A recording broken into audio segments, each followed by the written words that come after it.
She was born under a sky that would never stop roaring. January 20th, 1972, in Grimsby, England, a child named Jessica Starshine, with a name that sounded like a whisper of hope. But she didn't enter into a quiet world. She entered into the madness of rock and roll. Her father was already a storm in human form, the infamous Ozzy Osbourne. And from the very start, Jessica's life was shaped not by his presence but by his echo.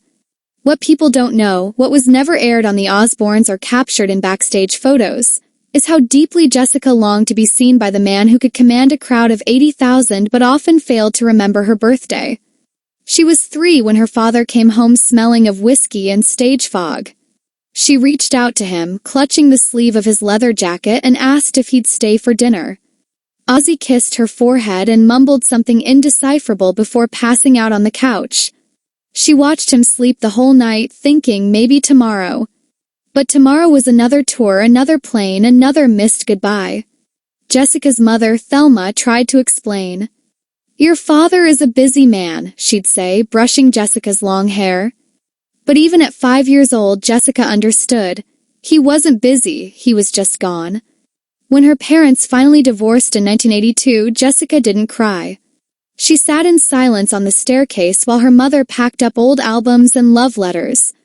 Ozzy left with a guitar and his chaos, and Jessica stayed behind with questions too heavy for a child.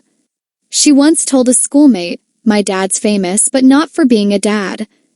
It wasn't bitter. It was just true. She was 12 when she saw her father on TV biting the head off a bat. The class erupted into laughter and disgust. Jessica didn't. She quietly tore out a page from her notebook and wrote, "He wasn't always like this, I think." It was the first and last time she defended him publicly. By high school, she had learned the art of invisibility. She didn't tell people her last name unless she had to. She didn't correct them when they asked if she was related to that crazy singer. She knew better than to let someone else define her pain. But Jessica wasn't bitter, not truly. She just carried a loneliness shaped like a man who could sing to millions but never called to ask how her exams went. She began acting in small theater groups, not for fame, but because she could be someone else.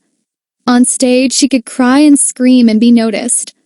Off stage, she vanished into her own world. Few people know this. Jessica once wrote letters to Ozzy and never sent them. Dozens. Hundreds, maybe. Tucked away in a shoebox, they said things like, "Do you ever think of me when you sing Mama, I'm coming home? And I don't need your money. I need your memory of me." In her 20s, she moved to London and studied at the Italia Conti Academy. One of her instructors remembered her as quiet but painfully talented.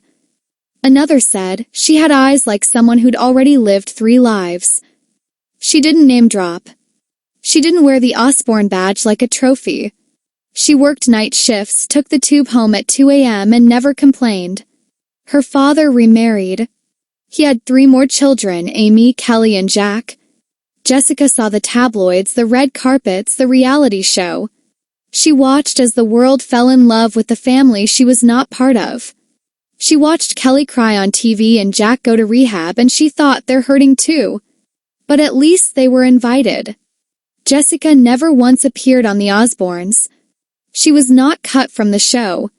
She was cut from the narrative. And still she remained silent. Not out of shame, but dignity. Years passed.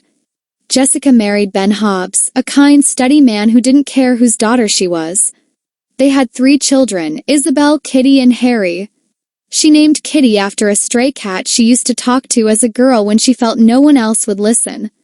That cat was once her only friend. Her kids never knew that. To them, she was just Mum, the woman who made heart-shaped pancakes and did silly voices at bedtime. Jessica worked behind the scenes on film sets in Albuquerque.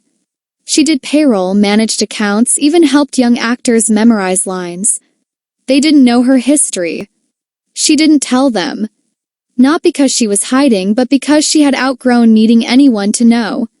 And yet once, just once, when her youngest asked, "Did Granddad Ozzy really eat a bat?" she answered with tears in her eyes, "Yes, sweetheart. And he also once rocked me to sleep." though no one remembers that but me. Jessica reconnected with Ozzy briefly in the mid-2010s. It wasn't a grand reunion. It was a lunch at a quiet cafe in LA. He arrived 42 minutes late. He hugged her too tightly and called her my little starshine. They sat for 2 hours. He asked about the kids. She told him stories. When he apologized, she simply nodded. "I know," she said. That was enough. He asked if he could come see the kids sometime. She gave him a photo instead. "Start with this," she whispered. They never had another lunch. In private moments, Jessica has said that forgiveness is a form of self-love. You don't forgive people because they earn it. You forgive because you need to breathe again. And breathe she has deeply, freely. Jessica Starshine Osbourne is now in her early 50s. She walks her dog every morning. She keeps bees in her backyard. Her oldest daughter wants to be a painter. Her middle child writes poetry. Her son plays piano. Ozzy would be proud if he knew. But that's the thing about Jessica. She never needed his pride. She just wanted his presence. This is not a story of revenge or tragedy. It is a story of endurance, of surviving fame without ever chasing it, of choosing quiet over chaos, peace over performance. She was born into the thunder and built herself a garden. And maybe in that garden, under the buzzing bees and fading sun, she sometimes hums one of her father's old songs, not because she misses him, but because she finally understands the storm he never escaped.